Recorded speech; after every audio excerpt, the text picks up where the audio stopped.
The Westerlands are all bounded by 3 natural defenses: mountain, sea, and forest. Necessary barriers when the land is as rich as ours. From our mines come the gold and silver that fuel the rest of Westeros. From Lannisport, our largest city, come the most skillful gold and silversmiths in the land. Yet geography alone is not strength. The Westerlands would have been sacked and pillaged for thousands of years if it hadn't been for the men who ruled it. My family, House Lannister. According to legend, we trace our descent to Lan the Clever, a trickster of the Dawn Age, who swindled the Casterlys out of Casterly Rock, their ancient castle. A childish story, but not without merit. 1. A mind can and should be a weapon in a man's arsenal. 2. Lan must have been clever enough not to rely solely on his wits. After all, where today is House Casterly. 3. By keeping the Casterly name on the castle, Lan reminded the world of the price of getting in his way. The Rains ignored all these lessons. Not content with being the second richest family, they sought to challenge the first, mine. My father had put up with their insults and disrespect. When I came of age, I led our army to teach them what they should have known. Some people say I was too harsh, that eradicating every member of their family was not necessary. But now, there are no bannermen as loyal to their lord as the Westerlands to us. If any lord bridles at our authority, I have only to send a singer with a harp, and he falls back into line. Because I will not have our lords squabble amongst themselves, like the lords of the Riverlands, or hide in their castles like the lords of the Vale, each of our bannermen contributes a unique skill that furthers the whole of the Westerlands. House Clegane, because every lord needs a beast from time to time. Sir Gregor strikes terror into the hearts of our enemies and our friends. So too does his disappointing brother Sandor, the traitor. House Payne, who provides us loyal servants. Sir Ilyn Payne was once captain of my household guard, until the Mad King heard him boast that I ran the 7 kingdoms, which I did. The Mad King tore out Sir Ilyn's tongue, making him especially well-suited to later become the King's Justice. Apparently these days, a younger Payne also serves my degenerate son, Tyrion. House Lefford, who guards the Golden Tooth, the eastern pass through the mountains and the all-too-frequent chaos of the 7 kingdoms. Though after Robb Stark's recent incursions, perhaps we need a new gatekeeper. Fools look at the Westerlands and see gold. Fools see our wealth and call it strength. Gold is just another rock. The Westerlands are strong because of House Lannister. From strong leadership comes unity. From unity comes power.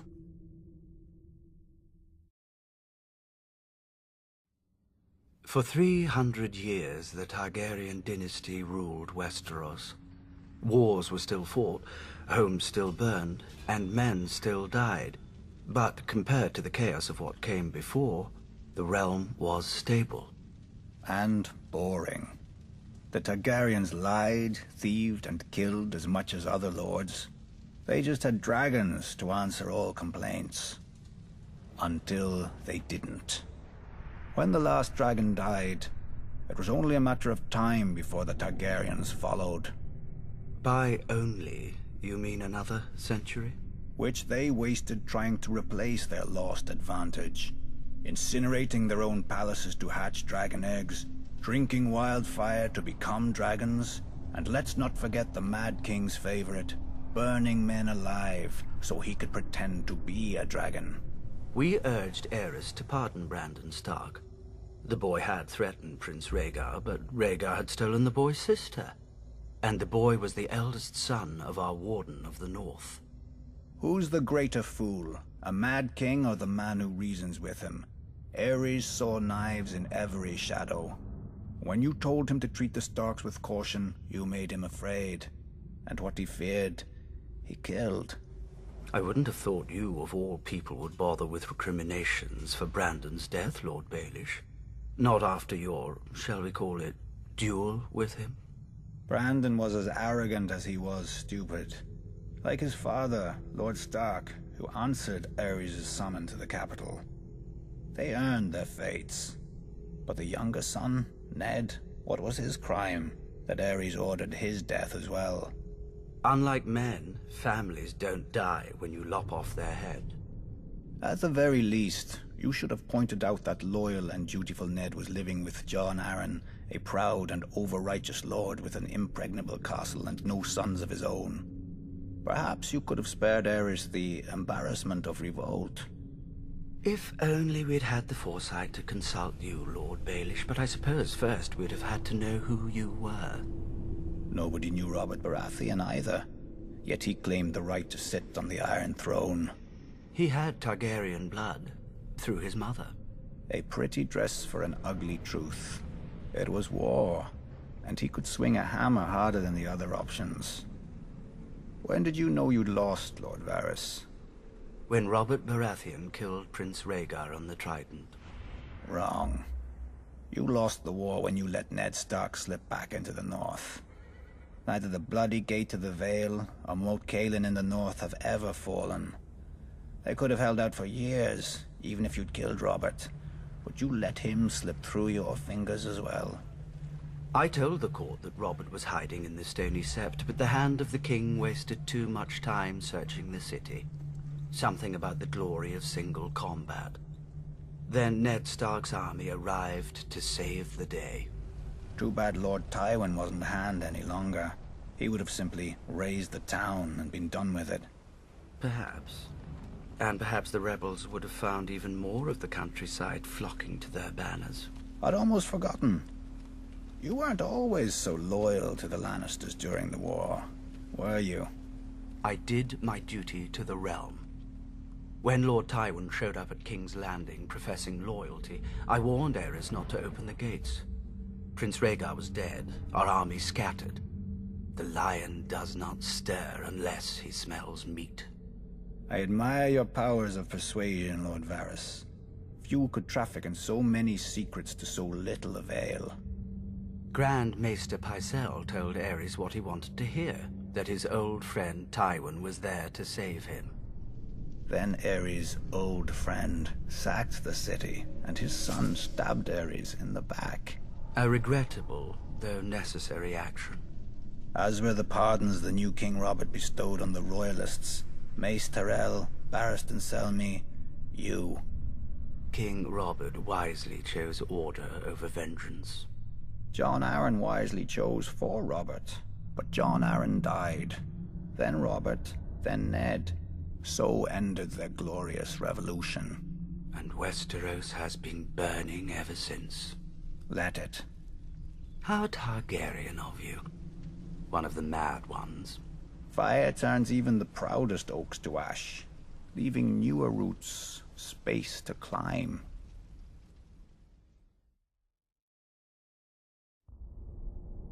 Valyria was not the first to conquer the world. In the dawn of days, the city of Geese opened its gates and poured forth its legions across the continent of Essos.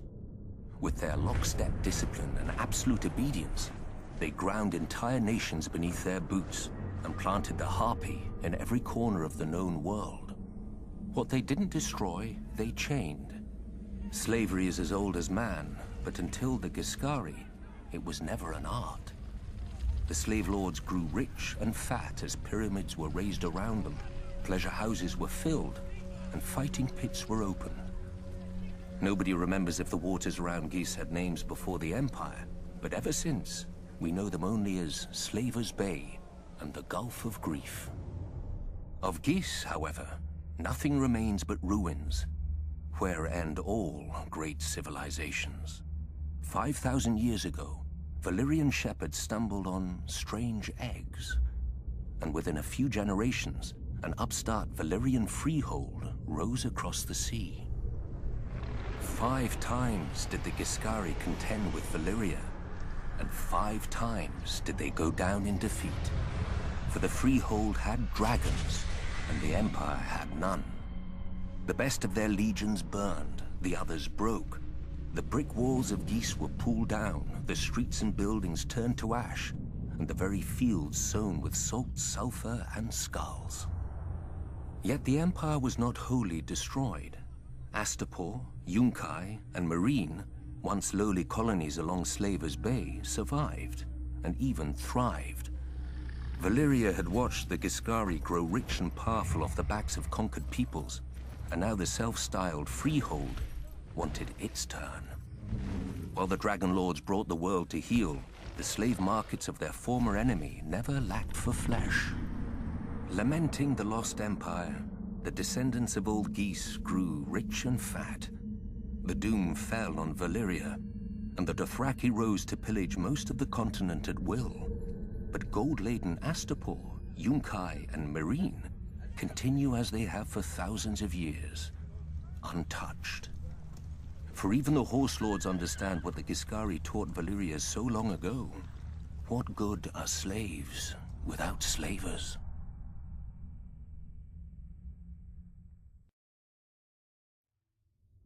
Impregnable. That's how the Vale sees itself. Shielded from Westeros by its mountains. They call the entrance to their land the Bloody Gate because, during the Age of Heroes, a dozen armies supposedly smashed themselves against it. Even if they'd gotten through, the roads of the Vale are narrow, steep, and treacherous. Half their men would have slipped to their deaths, or frozen in the mountain snow.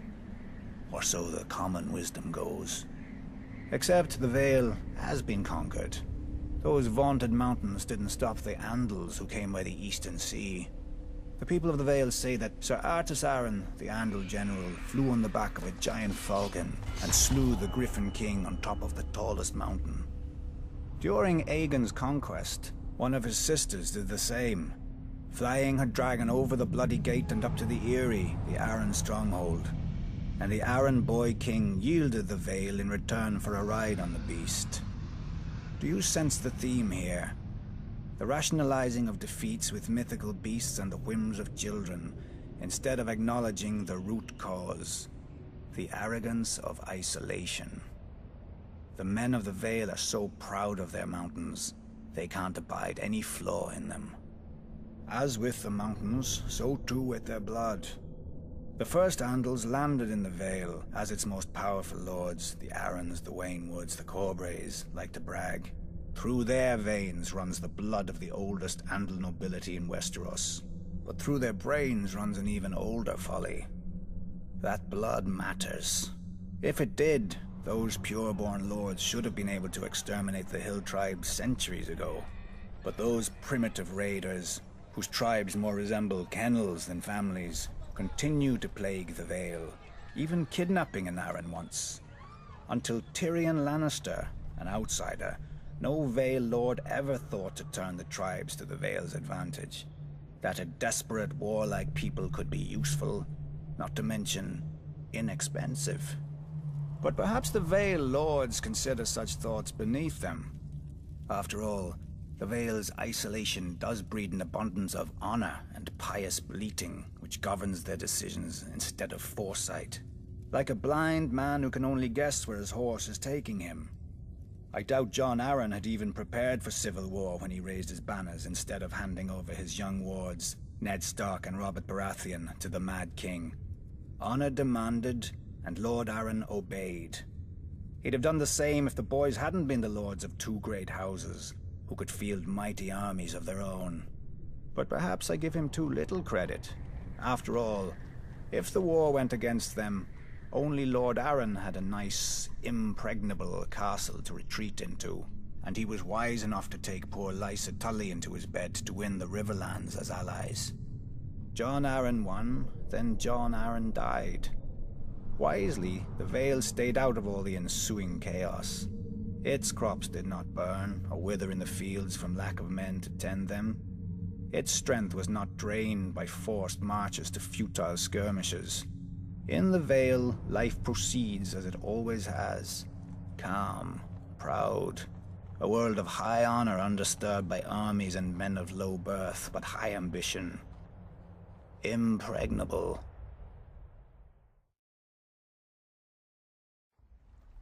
Other houses chose dragons, krakens, and lions for their sigils. We Tullys took the trout, that most terrifying of fish, especially when it leaps out of the water. I suppose you don't have many options when you live in the Riverlands. Could have been worse. We could have been minnows or wheat. After all, we make a lot of it.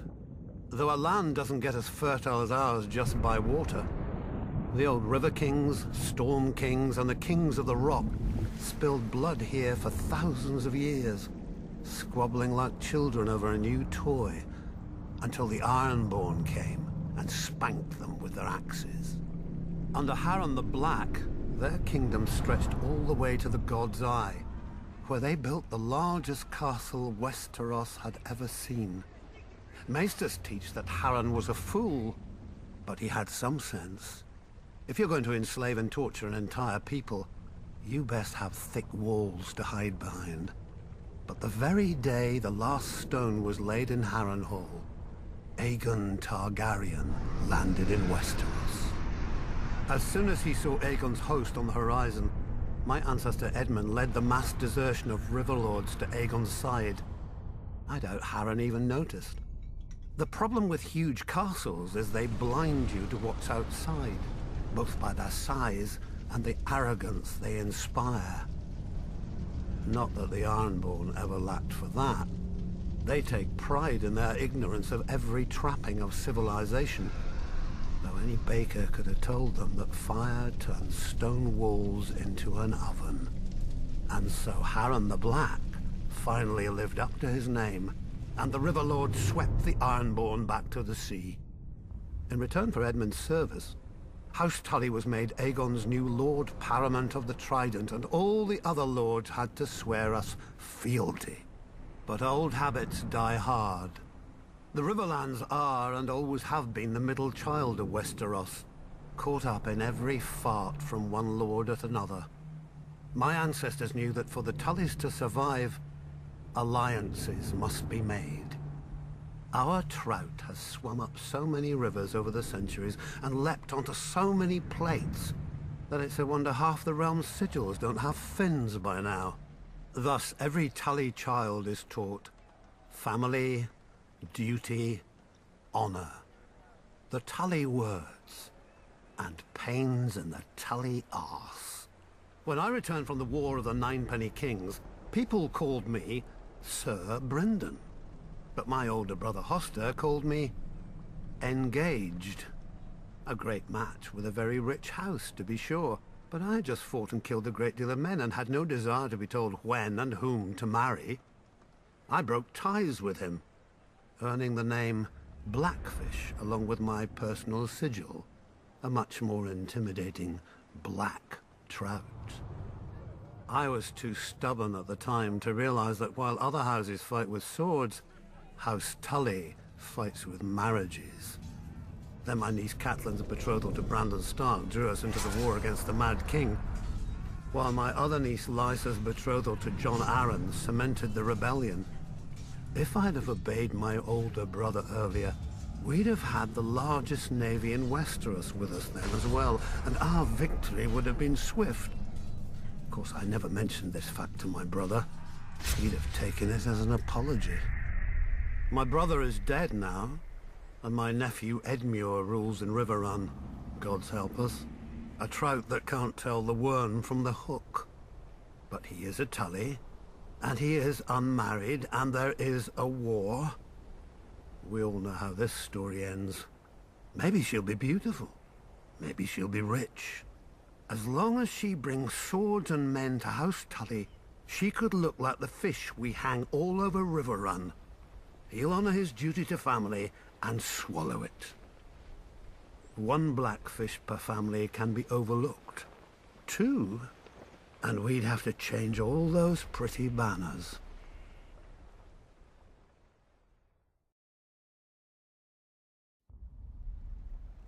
Tarth has lulled many a novice sailor into complacency.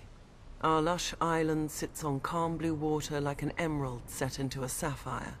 You would never guess that such a vision is only the sheath hiding the blade of Shipbreaker Bay, with its treacherous tides, unpredictable gales, and sharp rocks lurking just below the water's surface. The storms that blow through the bay water the Kingswood and Rainwood, two of the great forests of Westeros, and they give the Stormlands their name. Even without our weather, we have more than earned our name in strife. The first Storm King, Durin, started his reign by declaring war on the gods themselves. He loved the daughter of the sea god and the wind goddess, but they forbade the union.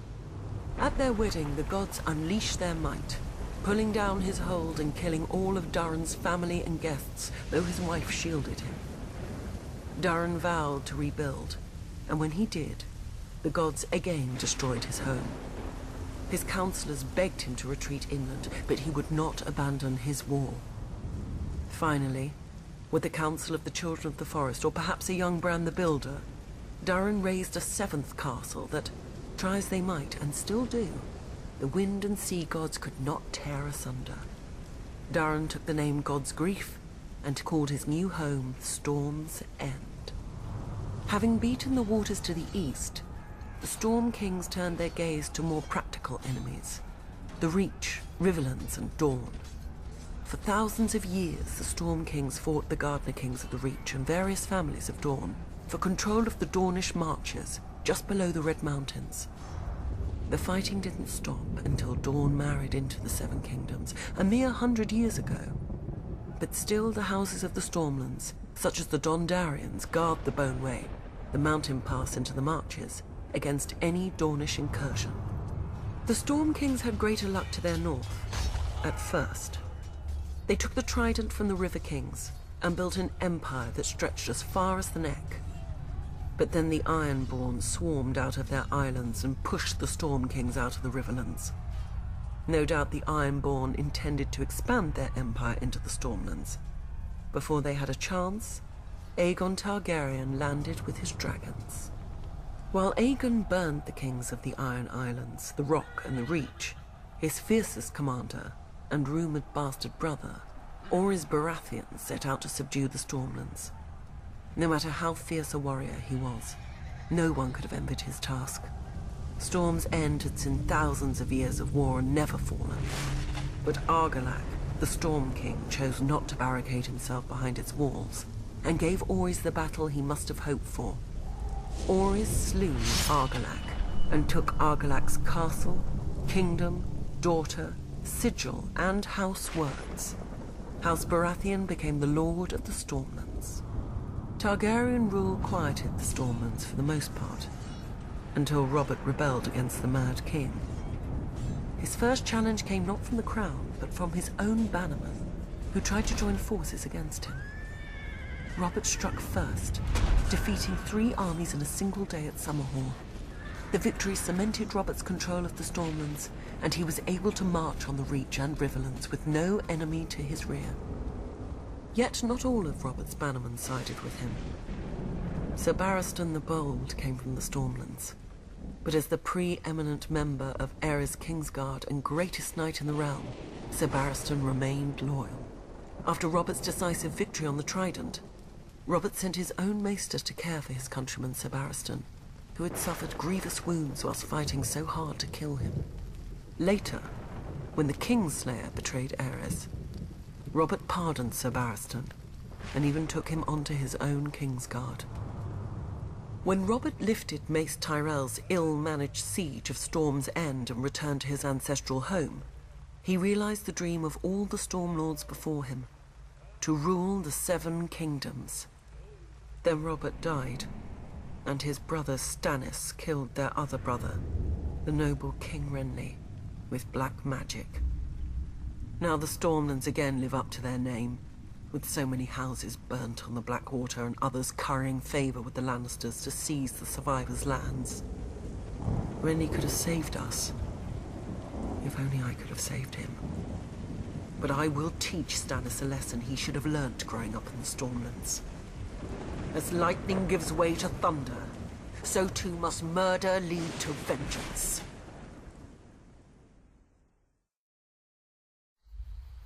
Mudmen. Bog devils. Those are just the most pleasant names our fellow Northerners have for us, the Crannogmen who live in the swamps of the Neck. Because we do not live in castles like them. Because we do not farm like them. Because we are not tall or rich like them. But through our veins flows the same blood of the first men. And, at times, maybe something more. We still live much as they did, on floating islands in houses of thatch and woven reeds. We fish, hunt, and tell our children of our heroes. The knight of the laughing tree who fought in the year of the false spring.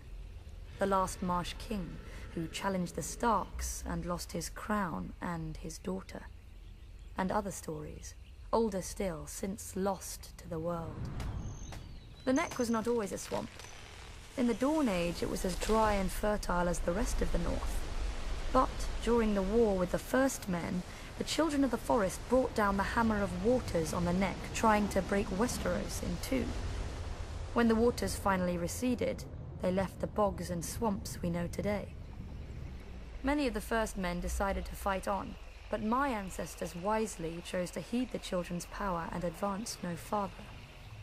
They beat their swords into frog spears and fish hooks, and settled a land forever devastated by the folly of war. Unlike the rest of Westeros, we keep no garrisons and raise no soldiers for petty spats with our neighbors. Our land protects its own. An outsider will find in the Neck an endless morass of suckholes, quicksands, and green grass that looks solid to the unwary eye, but turns to water the instant you tread on it. If you're lucky enough to be armored, you'll only drown inside your own steel. If you're not, you get to meet what swims in that water. Serpents and monstrous lizard lions with teeth like daggers and never enough to eat. Don't worry. Only your horse will live long enough to feel their poisons burning through it. If you somehow survive all this, you may find that a well-placed dart can be as deadly as any blade. Not that you'll see us blowing it your way. Since the fall of the last Marsh king, House Reed has ruled the Neck beneath the banner of a black lizard lion on a grey-green field. We are not wealthy, powerful, or known even to our own countrymen. Our home, Greywater Watch, is no castle you've ever seen. And seeing it once does not mean you'll ever find it again. For Greywater Watch moves. Many would-be conquerors have died trying to find us. With war all around and our Stark Lord besieged on all sides, many more will doubtless soon try. They will look at us on a map and see a stranglehold for the north. And they will forget that the sea itself once entered the Neck, and not all of it returned.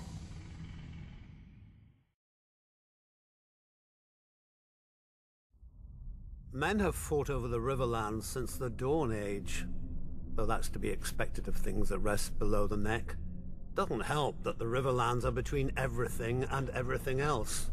The Westerland's gold, the Reach's grain, the Vale's rock, and the North's snow? House Mud once ruled as the kings of the rivers and hills, but after 1,000 years their line was exhausted and fell to the Storm Kings, who fell to the Ironborn. I suppose after years of drowning at sea, our rivers look pretty attractive to that race of pirates and rapers. Never mind that their monstrous castle, Harrenhal, was too large to staff and garrison. It turned out the Ironborn wouldn't be there long enough to bother. Aegon Targaryen landed to our south, and, as had many before him, liked the look of the Riverlands. My ancestor Edmund Tully led the desertion of Riverlords to his cause, and was rewarded by getting to watch King Harren burn in his own tower. Unfortunately, that's not all Edmund got. House Tully was named the Lord Paramount of the Trident, which means we had to keep in line all those lords who hadn't governed themselves for thousands of years. We were now responsible for aiding the Lannisters at Seaguard against the pouting Ironborn, whenever they got cheeky. For settling Harrenhal on families stupid enough to think its curse would skip them after devouring all previous families. For keeping the Blackwoods and Brackens from wiping each other out, and giving us 2 more castles to deal with. For keeping the Freys in their place and out of others' pockets. For marrying off our sons and daughters wisely enough so we didn't follow House Mud into, well, the mud. Yet under the Targaryens, the Riverlands knew a peace we hadn't had for centuries, if ever. But like all good things, sooner or later it all goes to shit. And our shit had a name. Aerys Targaryen. Westeros has had its share of Mad Kings, but usually they had the sense not to bully more than one powerful house at a time. Aerys soon blundered into a triple alliance. The North, Stormlands, and Vale rose against him. But of course, where do you think most of the blood was spilled? My brother Hoster guaranteed the answer to that with the marriage of my niece to Eddard Stark, the Warden of the North. At least Hoster didn't send her to Robert. So, the Riverlands joined the war against the Mad King, and it was on one of our rivers that Prince Rhaegar died, sealing the fate of his dynasty. Robert was a great soldier and a horrible king. Drinking and whoring are their own brand of madness when you sit on a throne that everybody wants. He died, and another war started. Again the armies marched. Again the Riverlands burned. If Westeros isn't careful, pretty soon our people will grow some sense and abandon this place for a safer realm, like the Dothraki Sea. I joke, of course. The Riverlands are our home, and God's help us, we love it. Still, as they say, the king eats and the hand takes the shit. The same is true of the Riverlands. The 7 kingdoms piss, and the Riverlands change clothes.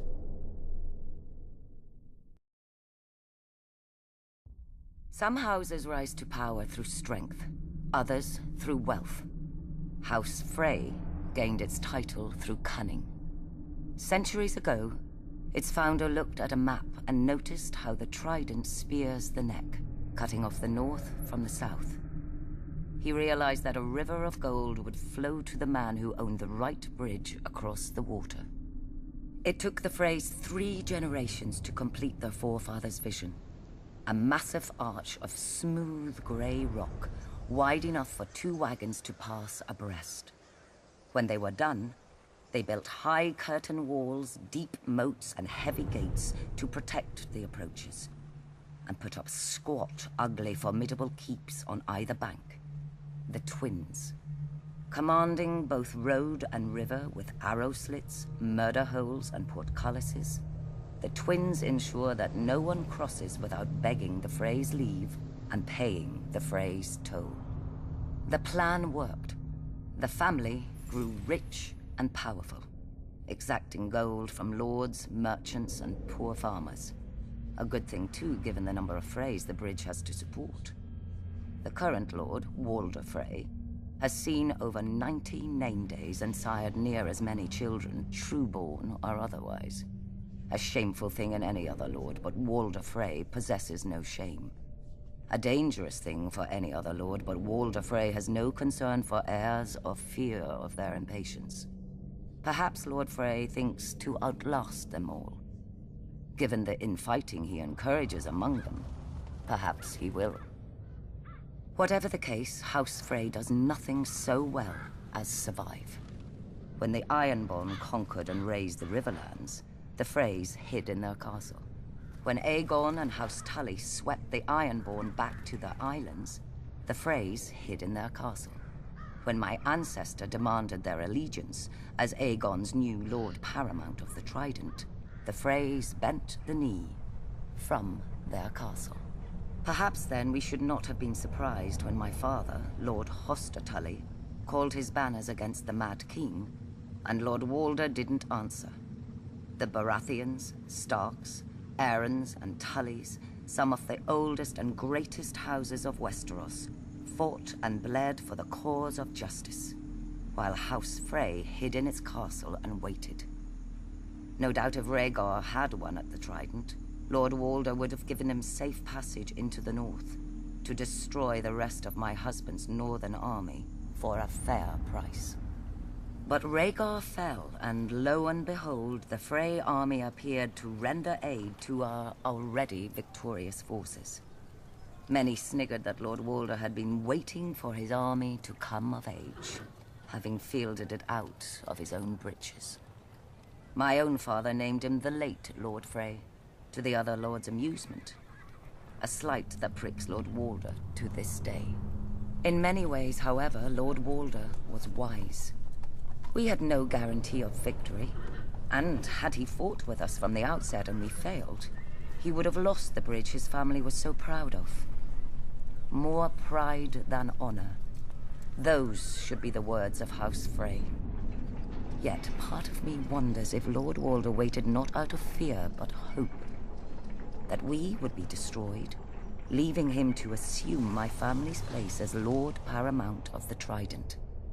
To buy the respect they've always wanted, but refused to earn. No. Not even Lord Walder could be so disloyal.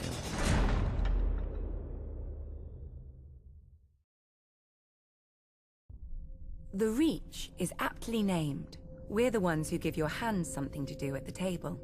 As the most fertile region of the Seven Kingdoms, we grow the lion's share of the grains and fruit that feed this country. Especially now, since the rebels have burned down the other fields. Thankfully, House Tyrell is here to do its duty to the crown and keep the capital from starvation. Yet, as with all gardens, weeds grow in the Reach too, though few name them as such. Singers fill our heads with chivalry and courtly love, fluff to make boys fight and girls swoon. Oh, the songs are good enough for a pleasure barge down the Manda. They give pleasure to the common people and harmony to the realm. But if the rise of House Tyrell proves anything, it's that virtue and honor have their place. And if you're not careful, that place is the grave. Unlike the Lannisters, Starks, and Arryns, we were never kings in our own right. House Gardner ruled the Reach since the Dawn Age, and we were their stewards. While they warred to enrich their already rich domain, we managed their castle of Highgarden. But then Aegon Targaryen landed with his dragons. Nobody knows why the Gardener King took the field against him. Anyone could see that a man who grows flowers should beware a man who grows fire-breathing monsters. But maybe it wasn't wholly his idea. Maybe someone whispered in his ear about all the face he'd lose with the other 6 kings if he stayed home. The rest is history. The last Gardener King lost his face, along with his body, and his steward Harlan Tyrell promptly yielded Highgarden to Aegon. My grandmother swears that Harlan was like most of our men, and grew up banging steel together too loudly for a thought to penetrate. But luckily, his wife had better sense. Whatever the case, in return for Harlan's show of sense, Aegon proclaimed House Tyrell the Lords of the Reach and Wardens of the South, passing over all the other houses with better claims. House Hightower, who were kings before the Andals came, their seat is the oldest city in Westeros. They call it Old Town. Wealthy, proud, and solitary, there have been Hightowers who wouldn't come down from their great lighthouse for decades. Its name, fittingly, is the Hightower. House Florent, who had actual blood ties to the Gardeners. They whinge about their ancient rights to Highgarden every once in a while, and now that their daughter is married to Stannis Baratheon, about their rights to all of Westeros too. Apparently, putting a fox on your banners doesn't impart a fox's wiles. House Tarly, who still gives the Reach the best soldiers it has. If Aegon had named them as his lords, the Reach would have become the greatest military camp in the world, until it starved to death. The price for conscripting all the farmers. Yet Aegon chose us. Centuries later, when his descendant Aerys faced rebellion, the Reach stayed loyal. Mostly. My father, Mace, dealt Robert his only defeat in the war, even if it was my father's vanguard who did most of the fighting before he arrived. After the Battle of Ashford, we laid siege to Storm's End, Robert's home. Unfortunately, the war ended before we could take it and free up our armies to go save the king. The new King Robert had a forgiving nature. Our crimes were brushed aside without even one execution for the sake of formality. Our family was surprised until Robert's new hand, John Arryn, came by with the bill. The Reach is second only to the Westerlands in wealth, and Robert meant to spend as much of it as he could get his hands on. We gave him the coins he wanted, and later, when he wanted our grain or fruit or wine, he gave them back at whatever price we set. Now, much of Westeros is ashes. The rest of it is armies. As the Starks are fond of saying, winter is coming, and for leagues outside the capital there isn't a harvest to be seen. Have no fear. The Reach is, as always, bountiful. House Tyrell will manage the harvest and keep the Seven Kingdoms from starvation, like the good stewards we once were. Just ask House Gardner. Like the Starks, the blood of House Bolton runs back to the first men. Singers call those times the Age of Heroes. A mask for a savage world that bred savage men. The Lannisters swindled their enemies. The Storm Kings hammered them, and the Starks cut off their heads. In such company as this, were the Boltons really so indelicate? Unlike some other houses, my ancestors owned the Bolton words, "Our blades are sharp." They passed down not a Valyrian greatsword, but a knife, honed and thin enough to fit between the topmost layer of skin and the tissue below, and peel. For as we all learned as children, a naked man has few secrets, a flayed man none. In those dark days, they say that some of my more willful forebearers would even wear their enemies' skins as cloaks. But no such tokens remain, if they ever existed. Certainly not hanging in some secret room in the Dreadfort, as old wives and fools insist. I suspect my house itself was responsible for spreading such rumors in the first place. Few weapons are as effective as terror, and this was an age of war. House against house, brother against brother. The Iron Men were on the rise, and never far from our shores. We must have seemed ripe for the taking, too busy fighting each other to deal with the raiders as they deserved. Thus the Starks took it upon themselves to unify the North, under them.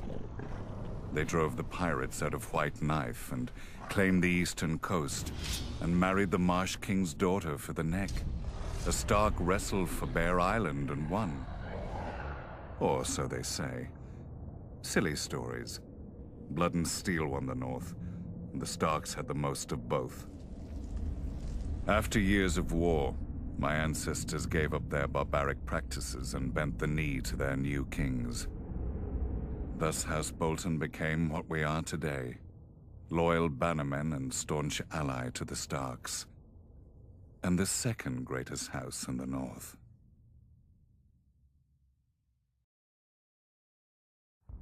When the Doom claimed Valyria, the great freehold fractured into warring cities and upstart nations, ripe for the taking. Out of these swarmed the Dothraki, the horse lords of the plains who feared only defeat and dragons. And now the dragons were all gone. Under the great Khal Temu, they sacked and burnt every town and city in their path. No army could stand against them, because the Dothraki do not stand. The horse lords do not draw up battle lines or hide behind shield walls or lair themselves in armor. The Dothraki charge. Their blades are more scythe than sword, the better to cull the infantry ranks without breaking stride. Even their archers fire from horseback so that advancing or retreating, the arrows never cease. To the Dothraki, a man who does not ride is no man at all, without honor or pride. When the city of Quahor realized Khal Temu was coming, they strengthened their walls, doubled their own guards, and hired 2 full companies of sellswords. The Dothraki were used to glorified farmers with spears. Quahor would show them a proper army, with mounted and armored cavalry to match the Horde's own. As an afterthought, the city leaders sent an envoy to Astapor to buy Unsullied. The slavers had always claimed that the Unsullied were the great Giscari legions come again. Few cared. The dragon-burned ruins of Old Gis were a stark reminder that the age of the foot soldier was over. The envoy had his orders, however, and quickly bought 3,000 Unsullied for the long march back. For Unsullied do not ride. But while they marched, Khal Temu arrived at Quahor. I can imagine how pleased the Khal was to finally face a challenge. By the end of the battle, crows and wolves feasted on what remained of Quahor's heavy horse. All the sellswords had fled. Quahor knew that the Dothraki would very soon break through the gates to rape, slave, and burn at their pleasure. Yet the next day, Khal Temu woke to find, before the gates, 3,000 eunuchs in formation, armed with only spears, shields, and spiked helms. The Unsullied had slipped past the Khal's army in the night while the Dothraki feasted. Khal Temu had many times their number and could easily have flanked the small force. But to the Dothraki, men on foot are fit only to be ridden down. 18 times the horse lords charged, and 18 times the Unsullied locked their shields, lowered their spears, and held the line against 20,000 Dothraki screamers. When the Khal's archers rained arrows on them, the Unsullied lifted their shields above their heads until the squall passed. And then they held the line. In the end, only 600 Unsullied remained, but more than 12,000 Dothraki lay dead, including Khal Temu and all his sons. The new Khal led the survivors past the city gates, where one by one, each man cut off his braid and threw it down before the feet of the Unsullied, defeated and shamed forever. Since that day, the Unsullied fill the ranks of cities and households wealthy enough, or desperate enough. Sellswords fight for gold, knights for glory, and Dothraki for blood. To a man, the Unsullied fight only to obey. With the right master over them, imagine how the forces of chaos would break against their shields. The conquerors, the madmen, the usurpers.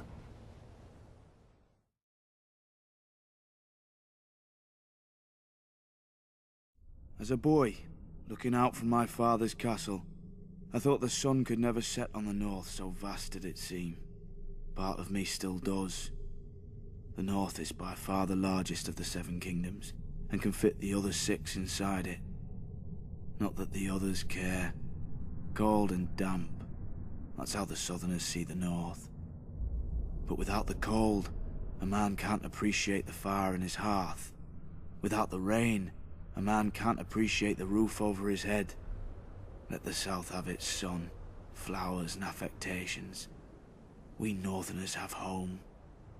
Mine was once Winterfell, the ancient seat of my father's family, House Stark, who have ruled the north since the first men and were once the kings of winter. Growing up, Lady Catelyn made sure I knew I wasn't a Stark, no matter how much blood I shared with her true-born children. But where their name rules over the north, mine is the north. Snow. Our land stretches from the wall down to the neck, a narrow land that divides us from the rest of Westeros. Legend has it that the children of the forest flooded it in their war against the first men. If that's true, every Northman owes them a debt of gratitude. The swamps of the neck are as good as the wall for keeping out unwelcome armies. And if the swamps don't deter you, the Crannog men should.